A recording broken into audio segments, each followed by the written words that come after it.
नमस्कार रसिक श्रोते हो, मी सौ प्रज्ञा गिरीश गोखले. ऐका दगडाची गोष्ट या कार्यक्रमाच्या तिसऱ्या भागात आपण पुन्हा एकदा स्वागत करते. जीवनाच्या वाटेवर सगळीकडे एकदा विषय डोक्यात आला की आपल्याला हा दगड किती वेगवेगळ्या रूपात सगळीकडे भेटत राहतो आणि अशी खूप खूप उदाहरणं आपल्याकडे आहेत. बघा, गीताई मंदिर वर्ध्याचं जर कुणी पाहिलं असेल तर प्रश्नच नाही, नसेल पाहिलं तर जरूर पहा. माझ्या एका कार्यक्रमाच्या निमित्ताने मी तिथे गेले होते आणि त्या गीताई मंदिराच्या मागचा इतिहास, ते मंदिराच्या विषयीची माहिती मला त्यावेळी तिथे गीताईला 75 वर्ष झाली, गीताई लिहिण्याला, आणि गीताई मंदिराला 25 वर्ष झाली. यानिमित्त एक मोठा सोहळा होता, त्यात माझे अन्य 2 कार्यक्रम होते आणि तिथे राहुल बजाज त्यावेळी आलेले होते आणि त्यांच्याकडून प्रत्यक्ष हा किस्सा त्यांच्या भाषणात ऐकायला मिळाला की गीताई मंदिर, आता गीताई म्हणजे आचार्य विनोबांची गीताई आणि विनोबा म्हणजे गोदान आणि भूदान, आणि बजाज कुटुंबीय हे गांधीजींचे आणि विनोबाजींचे फॉलोअर्स. तर कमलनयन बजाजांच्या पासून एक स्वप्न पाहिलं गेलं होतं, त्यांच्याकडे इच्छा अशी व्यक्त केली गेली होती की गीताई मंदिर बांधा. पण ते गीताई मंदिर कसं बांधायचं की त्या मंदिरामध्ये कुठेही खाली फरशी, पाया नाही, भिंती नाहीत, गाभारा नाही, गाभाऱ्यात मूर्ती नाही, वर कळस आणि घुमट नाही, पण मंदिर बांधा. आता हे मंदिर कसं बुवा बांधायचं ह्यावर इतका विचार विनिमय केला गेला. त्यानंतर जमनालाल बजाजांच्या काळात आणि त्यानंतर राहुल बजाजांनी, त्यांचे सीईओ एक साऊथ इंडियन, त्यांच्याशी विचार विनिमय करून अखेर एक फारच अद्भुत असं हे गीताई मंदिर उभं ठाकलं. ते कसं तर गीताई मंदिराचं उभं करताना मंदिर प्रत्यक्ष बांधायचं नव्हतं ना, मग काय केलं गेलं, एक लँडस्केप निवडला आणि आचार्य विनोबा म्हणजे भूदान आणि गोदान म्हणून गायीचा, गोमुखाच्या आकाराचा एक लँडस्केप निवडून त्यामध्ये गोमुखाच्या आकाराचं एक काय म्हणायचं आपण आराखडा तयार केला गेला, एक बाउंड्री आखली गेली, म्हणजे एरियल व्ह्यू घेतला तर त्या लँडस्केपवर तिथे एक वडाचं झाड होतं, ते वडाचं झाड गायीच्या डोळ्याच्या ठिकाणी कल्पून बाजूनी तो गोमुखाचा सगळा शेप ते मार्किंग केलं गेलं. आणि मग गीतेचे 18 अध्याय तसेच गीताईचे पण 18 अध्याय म्हणून, कारण ती समश्लोकी आहे गीताई पण, आणि म्हणून प्रत्येक अध्यायाला देशभरातनं वेगवेगळे ग्रॅनाइट, संगमरवर सगळे वेगवेगळ्या रंगांचे त्या शिळा आणल्या गेल्या आणि एकेका अध्यायाला एकेका रंगाचा ग्रॅनाइट किंवा संगमरवर वापरला गेला. आणि त्या एकेका म्हणजे समजा एखादा आणलाय संगमरवर तर त्याच्या 7 फूट उंच आणि 2.5 फूट रुंद अशा शिळा कातीव काढल्या गेल्या. त्या पॉलिश केल्या नाहीत, फक्त आपण उभं राहिलो तर श्लोक वाचता येईल त्या उंचीवर त्या शिळेवर तेवढा भाग फक्त पॉलिश केला गेला आणि त्याच्यावर श्लोक प्रत्येक कोरला गेला. ते श्लोक कोरणारे कारागीर सुद्धा साऊथ मधले, ज्यांना मराठी येत नव्हतं, आणि त्यांच्या ज्या मराठी त्याविषयीचा तो सगळा वर्णनात्मक सगळा बोर्ड तिथे माहितीचा लावलेला आहे. आणि मग अशा प्रत्येक त्या शिळा तयार झाल्यावर बाकीच्या ओबडधोबड फक्त श्लोक कोरलाय तिथे कोरण्यासाठी गुळगुळीत केलेला, आणि सलग भिंत नको म्हणून त्या शिळा त्या बाउंड्रीवर अशा रोवल्या गेल्या की प्रत्येक शिळेच्या मध्ये एक 2-2.5 इंचाचं गॅप सोडले.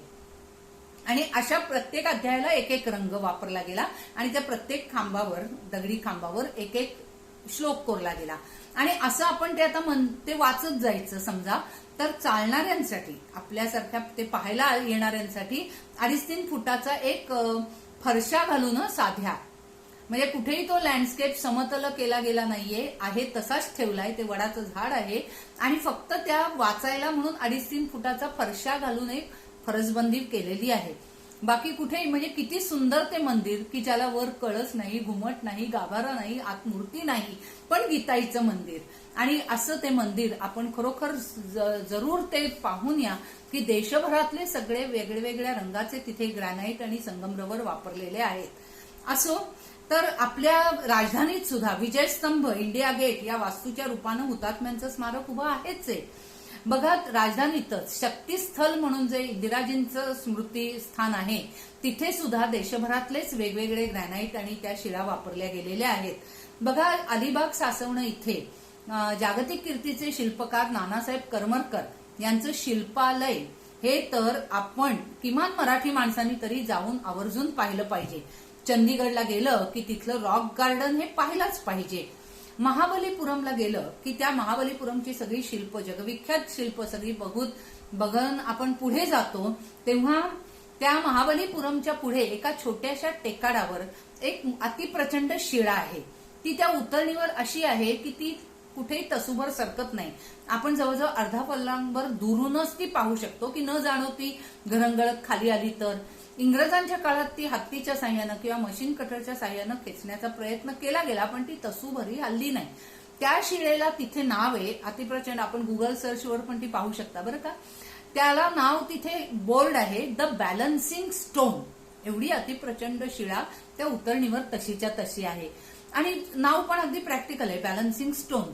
पण खाली तमिळमध्ये लिहिलेलं होतं, ते काही वाचता आलं नाही आणि म्हणून त्या गाईडला अर्थ विचारला तर खाली इंग्लिशमध्ये त्याचं छोटंसं नाव लिहिलं होतं आणि मला देशी कल्पकतेचं, सर्जनशीलतेचं कौतुक वाटलं की ते नाव होतं द पीस ऑफ बटर, लोण्याचा गोळा.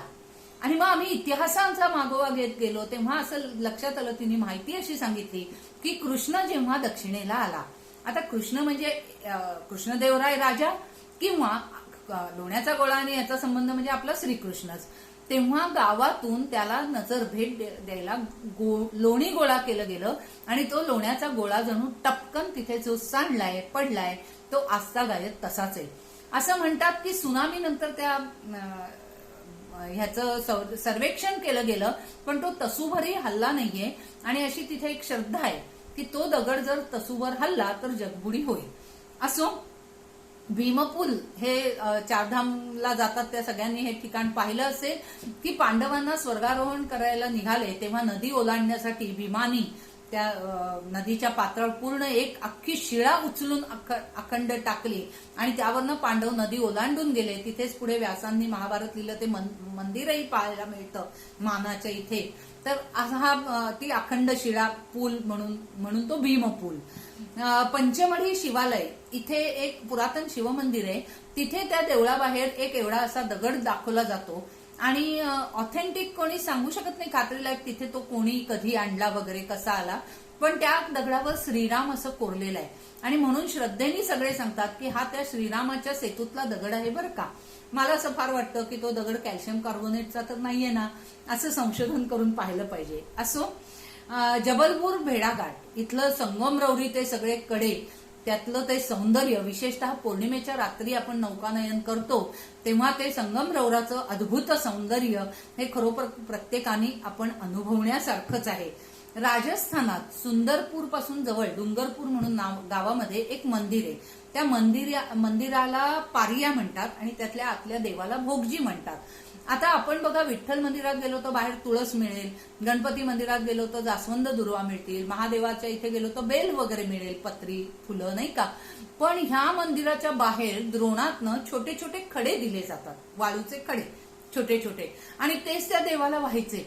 मला इतकी गंमत वाटली, देवावर कसे दगड, त्या देवावर नाही, त्या मूर्तींवर नाही, बाजूला एक चौथरा केलाय त्याच्यावर ते दगड ते खडे व्हायचे. आणि मग मी म्हटलं आपल्या संस्कृतीत किती छान सांगितलंय की जे त्याचं आहे ते त्याच्यातनंच त्याला अर्घ्य म्हणून समर्पण करायचं. मग राजस्थानी मरुभूमी आहे, तिथे कुठे एवढी फुलं पत्री कुठून मिळणार, म्हणजे आहे तेच, म्हणून ते वाळूचे छोटे छोटे खडेच तिथे व्हायचे. शनी शिंगणापूरला आपण बरेच जण जातो, पण मला पुन्हा एकदा फार वाटतं की ते शनिदेव तिथे कधी आले, काय आले, पोथ्या वगैरे त्यातलं मला त्यामध्ये शिरायचं नाहीये. पण कदाचित असं झालं असेल का की आपल्या पूर्वजांना ना खूप ज्ञान होतं, ते आपल्याला अजून कळत नाहीये, पण त्यांना माहीत असेल की ही शिळा उल्कापाताच्या रूपाने म्हणा किंवा ही कोणीतरी किंवा यानाने तिकडे जाऊन आजचा मानव मंगळापर्यंत गेलाय विज्ञान युगातला, पण कदाचित पूर्वीचा माणूस शनीपर्यंत सुद्धा पोचला असेल आणि आताही शनीची चालूच आहे ते संशोधन, पण तिथली ती शिळा इथे आलीये का, शनी ग्रहावरची आहे का, आणि हे संशोधन केलं पाहिजे. आपण मात्र तेल बिल घालून कर्मकांडानी या सगळ्याचं आपण मूळ ज्ञानाचा आपण विपर्यास करतो असं मला वाटतं. बघा, शाळीग्रामाला आपल्या देवामध्ये फार महत्व आहे. शिवाची अव्यक्त प्रतिमा म्हणजे हे शाळीग्राम. गंडकी नदीच्या पात्रातील 1000 वर्ष राहिलेल्या गोट्यामध्ये एक छिद्र असतं, त्यात बारीक सुवर्ण रेषा असते. हरिपर्वताच्या पायथ्याशी चक्रतीर्थ सरोवरात 1000 वर्ष राहिलेल्या या गोट्यामध्ये भगवान विष्णू वज्रकीट नावाच्या किड्याच्या रूपात चक्राकार आकृती काढतो तेव्हा त्याचा शाळीग्राम बनतो. आणि हा जो शाळीग्राम आहे तो इतर आपले देवातले टाक मूर्ती भंगल्या तर आपण वाहत्या पाण्यात विसर्जित करतो, पण कोणाकडे कधी शाळीग्राम भंगला तर तो विसर्जित करायची जरूर नाही, तर ते 2 शाळीग्राम तुम्हाला प्राप्त झाले असं आहे. तांदळा हा जो आहे, बहुतेक जे स्वयंभू देव आहेत ना, म्हणजे अंबेजोगाई आपली शक्तीपीठ असतील, रेणुका मातेचं असेल, अंबेजोगाईचं असेल किंवा अष्टविनायकातले जे आहेत, जे स्वयंभू आहेत, जे तांदळा रूपात ती जी शिळा तो जो दगड असतो तो जो स्वयंभू देव तिथे काय म्हणतो प्रकट होतो, पण तो तांदळा हा जो प्रकार आहे ना तो मात्र ज्याला इतकुसही छिद्र नसतं, इतका जो अखंड दगड त्याला तांदळा म्हणतात. आणि जे जे स्वयंभू आहेत ते सगळे तांदळा आहेत. धोंडा मासाचं तर मगाशीच आपण बघितलं की त्याला अधिक महिना आणि मग ते पुरुषोत्तम मास, आणि मग आता आपण तेही बघितलं की जावयाला चला अधिक महिन्यात चंद्रावरची जमीनच एखादी देऊन टाकूया. असो, कोणार्क इथलं सूर्य मंदिर ते आपण पाहिलं असाल. आता त्या मंदिराचा गाभारा बंदच आहे, पण त्या काळी मंदिरातल्या गाभाऱ्याच्या आत तळाच्या फरशीला आणि वरच्या छताला स्पर्श न करता लंबगोल आकाराची एक अतिप्रचंड शिळा परस्पर विरुद्ध लोहचुंबकीय आकर्षण आणि अनाकर्षणातनं अधांतरी होती. काय स्थापत्यशास्त्र आणि काय ज्ञान असेल त्या कारागिरांचं आणि त्या सर्व स्थापत्य विशारदांचं, मंदिरं बांधणाऱ्या तंत्रज्ञांचं, की बघा ती शिळा अधांतरी अशी होती. आणि पूर्वेकडनं बघा, कोणार्कचं मंदिर भारताच्या आपल्या पूर्व किनाऱ्यावर, आणि पूर्वेकडनं सूर्य उगवला की सूर्याची किरणं त्या शिळेवर पडत थेट, त्यामुळे ती शिळा लाल बुंद तापून ती शिळा म्हणजे तो लंबाकार जो आकार आहे ती म्हणजे तोच सूर्य आहे असं समुद्रातनं जाणाऱ्या गलबतांवरच्या खलाशांना वाटायचं की सूर्य इकडेच आहे, म्हणजे पूर्व दिशा इकडेच आहे वाटून ते दिशा बदलून निघून जायचे. श्रोते हो, या कोणार्कच्या मंदिरामुळे आपल्या भारताचा पूर्व किनारा परकीय सागरी आक्रमणापासून कित्येक शतक सुरक्षित राहिला, तो केवळ या कोणार्कच्या मंदिरामुळे. धन्य ती अशी मंदिरं बांधणारे कारागीर, अलौकिक, अद्भुत, आणि धन्य ते खरे त्या काळचे लोकोत्तर राजे की ज्यांना आपल्या देशाच्या सीमांच्या संरक्षणाचं इतकी जाणीव होती की त्यासाठी खजिन्याचा पैसा खर्च करण्याची त्यांची तयारी होती. त्यामुळे धन्य ते कारागीर आणि धन्य ते असे लोकोत्तर राजे. बघा, तिकडे पूर्व पश्चिम जर्मनीला दुभंगणारी बर्लिनची भिंत किंवा चीनची जगप्रसिद्ध, बर्लिनची भिंत आता नाहीये, पण चीनची जगप्रसिद्ध भिंत तर सर्वश्रुतच आहे. या वॉशिंग्टन मध्ये सुद्धा एक भिंत आहे, पण ती आहे व्हिएतनामच्या युद्धात कामी आलेल्या योद्ध्यांचं स्मारक, द वॉल या नावाने ते प्रसिद्ध आहे.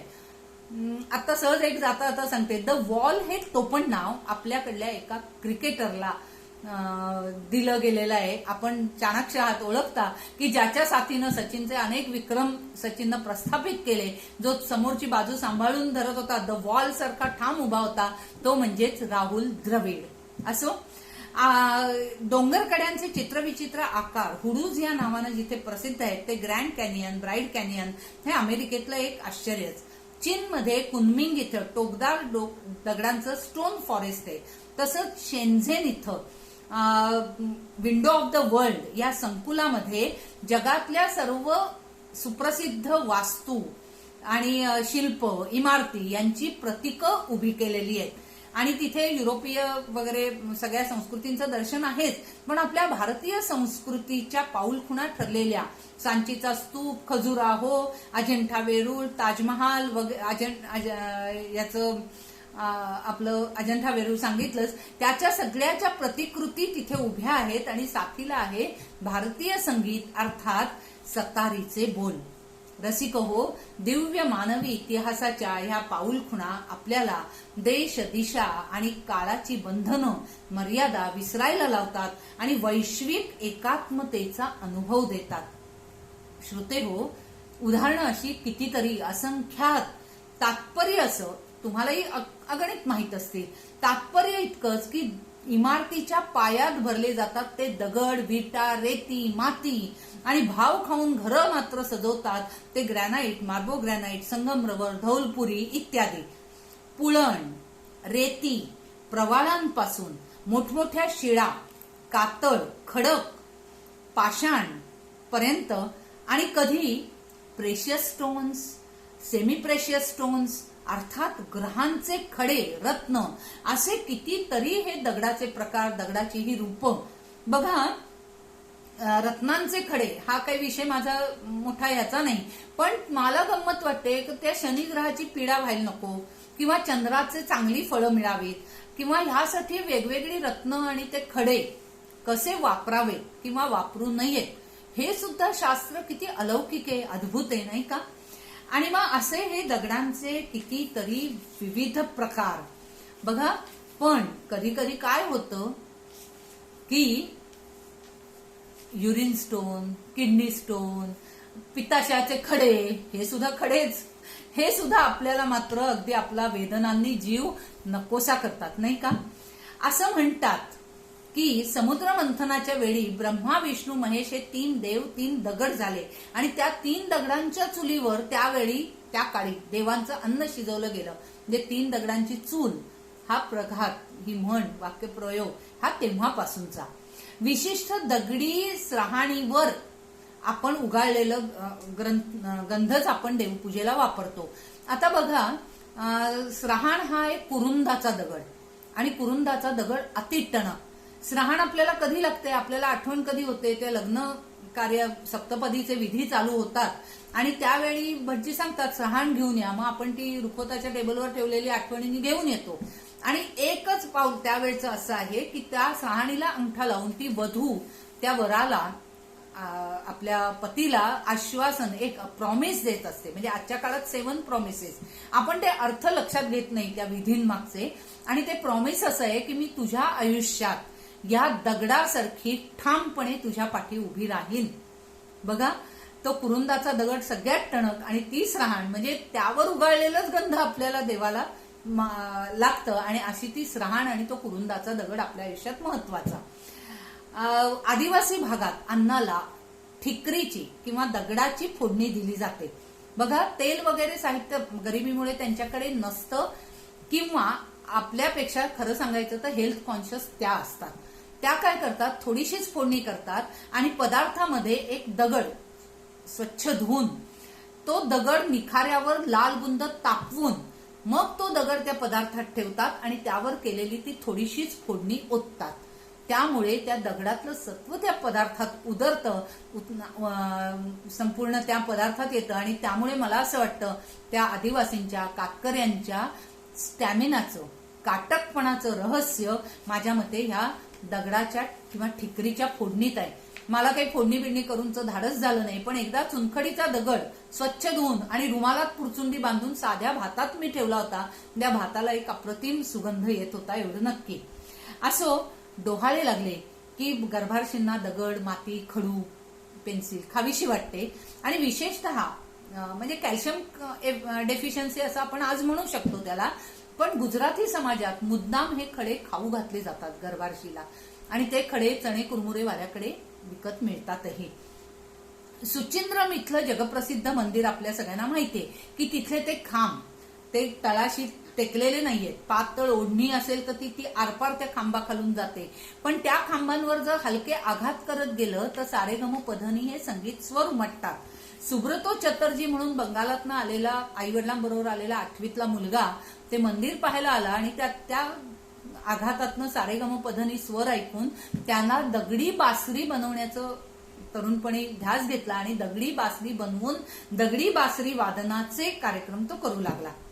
श्रोते हो, पूर्वीच्या काळी जरा काळ वेगळा होता. मुलं बरीच होत आणि मग ती जगत पण नसत, पण म्हणून मग मुलं जगायची नाहीत म्हणून त्या मुलांनाच काहीतरी दगडू, दगड्या, धोंडू, धोंडी अशी नावं ठेवली जायची.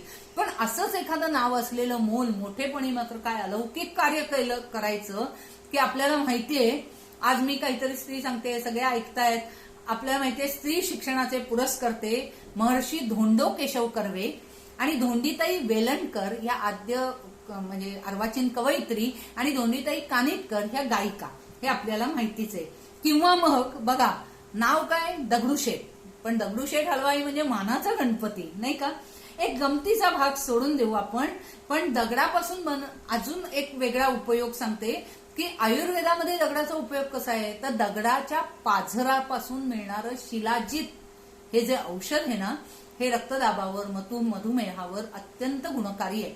लेह लडाखला मी गेलेलं असताना मी पाहिलंय, बेअर हँडेड म्हणजे नुसत्या नखांनी तिथल्या जे लडाखी लोक आहेत त्यांना माहितीये बरोबर कोणत्या दगडातनं तो पाझर येतो, आणि नुसत्या नखांनी ते खरवडतात दगड, आणि त्यातनं ते शिलाजीत मिळतं, आणि केशरापेक्षा सुद्धा ते महाग असतं. असो, गिर्यारोहकांना बघा, दगडी सुळे कडे कपारी गिर्यारोहकांना म्हणजे गड किल्ले तर टकमक टोक वगैरे सगळं साथ घालतच असतं. पण काही गिर्यारोहक असे भन्नाट आयडिया करतात की आपल्या आयुष्यातल्या एका मंगलमय प्रसंगी ते आपल्यासारख्या म्हणजे कुठला विवाह प्रसंग बरं का, ते वधूवर दोघंही गिर्यारोहक, तो विवाह लावणारे भटजी गुरुजी तो सुद्धा गिर्यारोहक. त्यामुळे ते आपल्या कोणाला बोलवत नाहीत, तर ड्यूक्स नोज लोणावळ्याचा आणि त्याच्या समोरचा कडा ह्याला ते रोप बांधतात, आणि त्या रोपवेनी ते दोघं नवरा बायको वधूवर मध्ये येतात, भटजीमध्ये येतात, आणि सह्याद्रीच्या या बाजूच्या डोंगर दऱ्या आणि कडे कपारींना साक्षी ठेवून ते विवाह बंधनात अडकतात, आणि ह्याच्या बातम्या फक्त आपण पेपरमध्ये वाचतो. असा हा दगड बघा, जो गोपा होऊन, लक्षात आलंय ना, पहिल्या भागात सुरुवातीलाच सांगितलंय की जो गोपा होऊन आपल्या आधी आपल्या पाळण्यामध्ये विराजमान होतो, रसिक हो, तोच आपलं पार्थिवही राहत नाही, पण तो जो मडकं फोडायला उपयोगी येतो ना, तोच तो अश्मा बनून आपल्या जेव्हा दहाव्याला अस्थि तिलांजली पाणी दिलं जातं तेव्हा तो विसर्जित होतो. म्हणजे आपल्या बारशाच्या वेळी विराजमान होणारा तो गोपा, आणि आपण राहत नाही पण आपल्या नंतरही तो साथ सोडत नाही असा तो अश्मा. मग आता मला सांगा, असा हा दगड जन्मापासून मृत्यूपर्यंत आपली किती साथ संगत देतो, खरा जीवाभावाचा सोबती, नाही का. आणखी पण एक जाता जाता आठवतं एक काय काय की बघा, हा धोंडा किंवा दगड पूर्वीच्या काळी साबण वापरत नसत, त्या दगडानेच अंग घासायचे, नाही का. किंवा आता गुराढोरांना आंघोळी घालताना पण ते दगडच वापरले जातात. किंवा प्राणी पक्षी, आपण म्हणतो मनुष्य इतका विचारी, पण कधी कधी हा गळ्यात धोंडा बांधून जीव देतो. पण प्राणी पक्षी, प्राणी सरपडणारे प्राणी आपला जीव वाचवण्यासाठी कसा उपयोग करतात दगडाचा. तर जेव्हा मुंगूस, साप किंवा असे घूस किंवा असे प्राणी, त्यांना एक सिक्स सेन्स असतो की बैरी ससाणा किंवा तो गरुड कोणतरी आपली शिकार करणारे पक्षी एखादा, तेव्हा ते पटकन बाजूचा खडा किंवा दगड गिळतात. तो दगड गिळल्यामुळे त्यांचं वजन वाढतं, आणि त्यामुळे त्या ससाण्याला किंवा त्या घारीला, त्या प्राण्यांना जास्त काळ उचलून उडत जाता येत नाही. म्हणजे आपला जीव वाचवण्यासाठी ते दगडाचा उपयोग करतात. पूर्वी आपण प्राणीशास्त्रात एक उत्तर लिहून मार्क मिळवलेले असतात की कोंबड्या दाणे टिपताना छोटे छोटे दगडच वेचतात, आणि ते दगड वेचतात. त्यामुळे त्यांचं काय होतं, त्यांच्यात ग्राइंडिंग सिस्टीम वेगळी नाही, त्या दगडांबरोबरच त्या अन्नाचं पचन होतं, विष्ठे वाटे त्या दगड ते खडे बाहेर पडून जातात. तर असे हा दगडाशीच संबंधित एक मार्केटिंगच्या परिभाषेतली एक कथा आहे. बघा, त्या मार्केटिंगच्या परिभाषेत ते काय म्हणूया, म्हणजे कोण ते इंजिनिअरिंग किंवा त्या मार्केटिंगचं शिकवतात जेव्हा विषय, तेव्हा त्यांना एक ही रूपकात्मक कथा सांगितली जाते की एका होतकरू तरुणाच्या हातात 2 दगड दिले जातात की त्या दगडातून काही मूर्ती घडव. तो पहिला दगड पुढे देतो, घालताच तो दगड विवळतो, म्हणतो नको रे, आखडतो, टणक असतो. मग तो त्याला बाजूला ठेवतो, दुसरा घेतो, तर तो दगड अत्यंत घाव सहन करतो आणि त्या दगडातनं एक मूर्ती तयार होते. आता बघा, ह्या गोष्टीचं रूपक आहे, हे रूपकात्मक गोष्ट आहे की आता त्या गोष्टी जो पहिला जो आहे तो होतकरू तरुण जो आहे ना, तो त्याला एक प्रोजेक्ट दिला गेलाय आणि त्या प्रोजेक्टसाठी 2 साथीदार दिलेत. तो पहिल्याला ज्याला घेतो आपलं काही काय प्रोजेक्ट आहे सांगतो, तर तो पहिला काही एवढं लक्ष देत नाही, किंवा तो म्हणतो तुम्ही मला काय, मी फक्त काय करायचे ते सांगा, बाकी नको. मग तो दुसऱ्याला घेतो, तर तो त्यात इंटरेस्ट घेतो, त्याला काही सूचना करतो, आणि मग त्यातनं एक ते प्रोजेक्ट उभं राहतं. आणि म्हणून त्या गोष्टीचं तात्पर्य असं सांगितलं जातं की बघा, पहिली गोष्ट साधी काय आहे, जो दगड घाव सहन करतो तो मूर्ती होतो. म्हणजे तात्पर्य असं आहे की जो पहिले घाव सहन करायला तयार होत नाही तो दगड मात्र बाहेर मंदिराच्या राहतो, पण जो पहिले घाव निमूटपणे सहन करतो तो मूर्ती होऊन गाभाऱ्यात विराजमान होतो, षोडशोपचार, फुलं, पूजा, नैवेद्यास सगळ्या ह्याच्यास पात्र होतो, वंदनीय ठरतो. आणि जो पहिला जो घाव सहन करायला आखडतो तो मात्र मंदिराबाहेर घावच सहन करत राहतो, म्हणजेच नारळ फोडण्यासाठी वापरला जातो. आता ह्या रूपकातनं ह्या तरुणाला जे सांगितलं जातं ते काय आहे की तो होतकरू तरुण जो आहे तो पुढे डायरेक्टर होतो, त्याला जे प्रोजेक्ट दिलेला आहे त्यात जो इंटरेस्ट दाखवतो तो मॅनेजर होतो, आणि जो म्हणतो तुम्ही सांगाल तेवढंच मी करीन तो मात्र आयुष्यभर कामगारच राहतो. म्हणजे दगडाच्या गोष्टीतनं मार्केटिंग शिकवताना, मॅनेजमेंट शिकवताना ही किती सुंदर एक संदेश दिला जातो, नाही का? आणि मग असा हा आपल्या आयुष्याचा टप्पा, महत्वाचा टप्पा ठरणारा हा दगड म्हणजेच माइलस्टोन. आणि मगाशी मी म्हटलं तसं कधी कधी युरिन स्टोन, किडनी स्टोनने आपला जीव अगदी नकोसा करतो. कधी हा स्टोन वॉश जीनची पॅन्ट बनून आधुनिक बनतो, तर कधी दगड फूल बनून मसाल्यातला स्वाद वाढवतो. कधी असंतोषाचं पहिलं हत्यार म्हणून दगडफेकीसाठी वापरला जातो. दगडी चाळीचा उल्लेख होता जीवाचा आजही तर्काप उडवतो. तीन तिगाडा होऊन काम बिघडायला नको म्हणून हळूच मुठीत लपवून चौथ्या बिडूच्या रूपात आपणच तो लपवून घेतो. किंवा कुठे काहीतरी काम आहे आणि त्या कामात तिथे क्यू आहे मोठा बराच, मग आपल्या नगाशी नग म्हणून आपण आपला प्रतिनिधी म्हणून एक दगड ठेवूनच दुसरं काहीतरी काम करून जायला जातो. कधी कधी विध्वंसक हातातून मारलेला हा दगड ट्रेनच्या दारात उभ्या असलेल्या, खिडकीपाशी बसलेल्याच्या जीवावर बेततो. आणि कधी हा शेंदूर फासून झाडाखाली बसतो, तर कधी चौथऱ्यावरचा पुतळा होतो. धूळ खात मुकाट्याने नको ते सगळं सहन, वर्षाव गोष्टींचा सहन करतो. बघा, बेचकीतनं मारलेला दगड आवळे, चिंचा, कैऱ्या, आंबे याचा अचूक वेध घेतो, पण गोफणीतनं भिरकावलेला दगड मात्र पिकावरचं पाखरू उडवतो आणि पिकाचं संरक्षण करतो. बेसॉल्ट दगड गरम पाण्यात बुडवून शरीराला जोरात मसाज केला तर रक्ताभिसरण चांगलं होतं, आणि थंड संगमरवराच्या फरशीनं मॉलिश केलं तर स्नायू उत्तेजित होऊन पचनक्रिया सुधारते.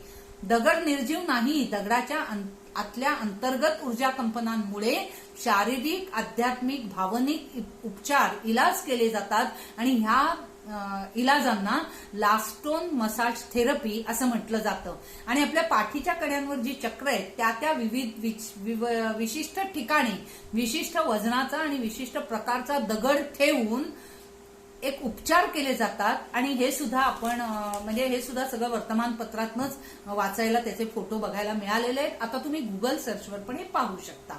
बघा, दगडापेक्षा वीट मऊ, काळ्या दगडावरची रेष, एका दगडात दोन पक्षी, दोन दगडांवर पाय, पायावर दोंडा पाडून घेणं, भुकेला कोंडा, उशाला धोंडा, कानाला खडा लावणं, खडा टाकून बघणं, खड्यासारखं वेचून बाजूला काढणं, पाषाण हृदयी, पाषाणाला पाझर फुटणं, कोरडे पाषाण, खाण तशी माती, घरोघरी मातीच्या चुली, बोलेल त्याची माती विकेल, मातीचे पाय, माती होणं, मातीला मिळणं, मातीला जाणं, माती लोटणं, फुलाला सुगंध मातीचा, पायाखालची वाळू सरकणं, प्रयत्ने वाळूचे कण रगडिता.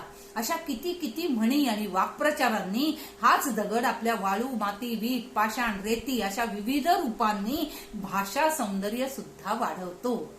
अशाच एका आता या गोष्टीच्या सांगतेकडे आपण येतोय. आणि तत्पूर्वी अमिताभ बच्चन, हरिवंशराय बच्चनांची, आपल्या वडिलांची, बाबूजींची एक कविता केबीसी मध्ये त्यांनी एकदा सांगितली होती. एक किस्सा असा त्यांनी सांगितला होता की बाबूजी समुद्रावर फिरायला जायचे. एक दिवस त्यांनी आम्हाला दोघा मुलांना बोलावलं. आम्ही बघायला गेलो तर गेटपर्यंत काठीने ढकलत एक मोठा दगड त्यांनी आणला होता. आम्ही त्यांना म्हटलं की अरे, नोकर चाकरांना सांगायचं, आम्हाला सांगायचं, गाडीत डिकीत घालून हा दगड कधीच इथे आणला असता. पण सचोटी आणि सातत्य हे सांगणारे ह्याचं उदाहरण सांगताना हा किस्सा त्यांनी सांगितला की सचोटी आणि सातत्यानं स्वावलंबनाने वागणाऱ्या बाबूजींनी काठीने ढकलत ढकलत रोज तो तिथे आणला दगड आणि त्या कुंपणाच्या 1 फुटाच्या भिंतीवरनं त्यांना वरनं आणता येईना म्हणून केवळ आम्हाला बोलावलं. त्या दगडातला गरुड बनवून बाबूजींच्या इच्छेने तो गरुड त्या तिथे त्यांनी विराजमान आहे त्यांच्या बंगल्यामध्ये तिथे. आणि त्यांनी बाबूजींची एक कविता सांगितली. बघा कविता. यहाँ सब कुछ बिकता है दोस्तों, रहना जरा संभल के, बेचने वाले हवा भी बेच देते हैं गुब्बारों में भर के. सच बिकता है, झूठ बिकता है, बिकती है हर कहानी, 3 लोगों में फैला है मगर बोतल में बिकता है पानी. कभी फूलों की तरह मत जीना, कभी फूलों की तरह मत जीना, जिस दिन खिलोगे बिखर कर टूट जाओगे. जीना है तो पत्थर की तरह जियो, तराशे जाएंगे तो मूर्ती बन जाओगे, खुदा बन जाओगे. खरंच आपण असा दगड बनूया, जीना है तो पत्थर की तरह जियो. आपण असा दगड बनूया की या दगडातून एक अप्रतिम मूर्ती घडेल नाही का, आणि देवत्व साकाराला येईल असा दगड आपण बनूया. आणि यापुढे कोणीही आपल्याला जर म्हटलं की काय दगड आहेस तर टेक इट एज कॉम्प्लिमेंटरी की हो मी दगड आहे कारण मी तुझ्या जीवाभावाचा आहे. मगाशी सांगितलं तसं जन्मापासून मृत्यूपर्यंतचा जीवलगच असेल तर तो दगड आहे. आणि दुसऱ्याला पटकन जेव्हा आपण म्हणू तेव्हाही मनात 10 वेळा विचार करा की दुसऱ्याला दगड म्हणताना त्यांना तुम्ही कॉम्प्लिमेंट्सच देताय की तू माझा जीवाभावाचा आहे. असो, आता रसिक हो, याच दगडाचं एक अद्वितीय रूप आता आपण पाहणार आहोत. श्री क्षेत्र नेवासे. गोदावरी आणि प्रवरा या 2 नद्यांच्या मधल्या एका लहानशा गावात या दगडाचं एक अद्भुत प्रतीक उभं आहे आणि तो आहे एक संजीवन खांब. दुर्गाबाई भागवत म्हणतात या खांबामुळे भक्ती मार्गाला एक आगळं वेगळं परिमाण लाभलं.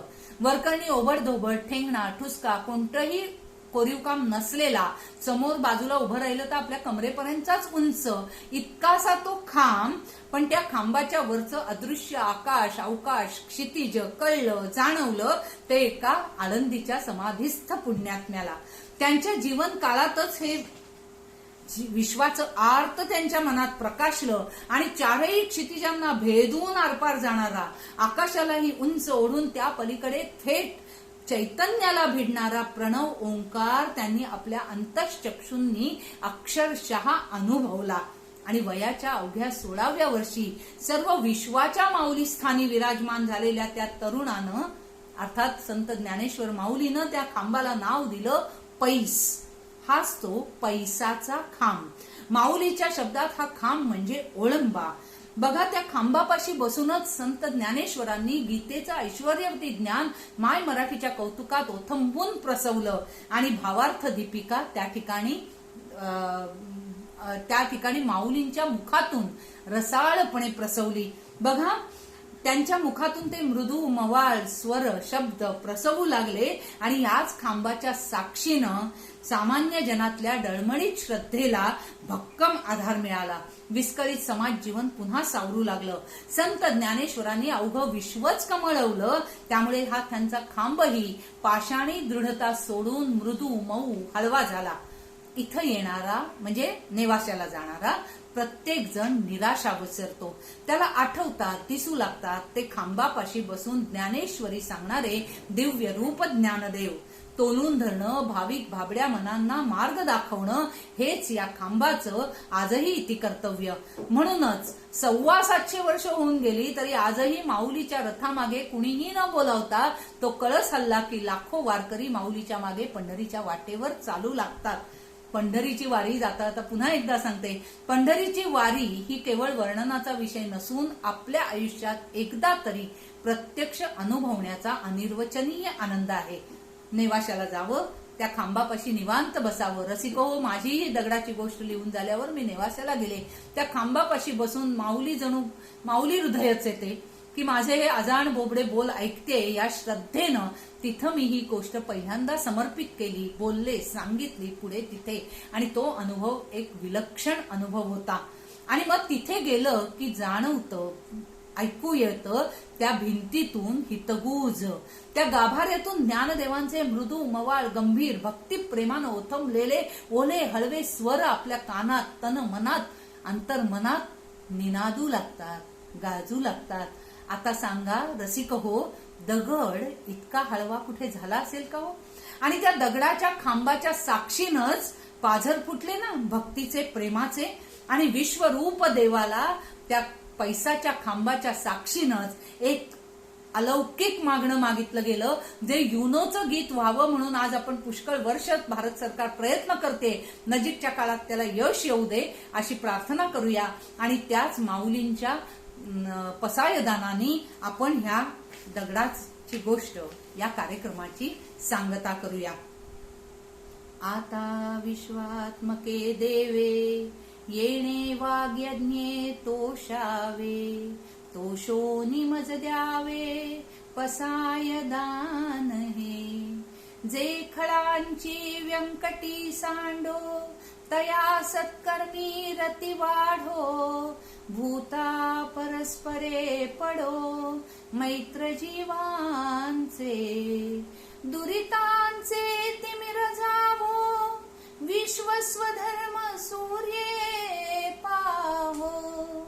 जो जे वांछील तो ते लाहो, प्राणिजात.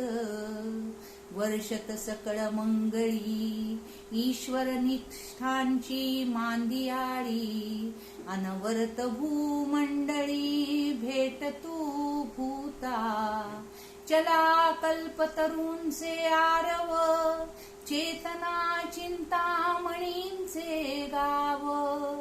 बोलते जे आर्णव पियुषांचे. चंद्रमे जे अलांछन, मार्तंड जे तापहीन.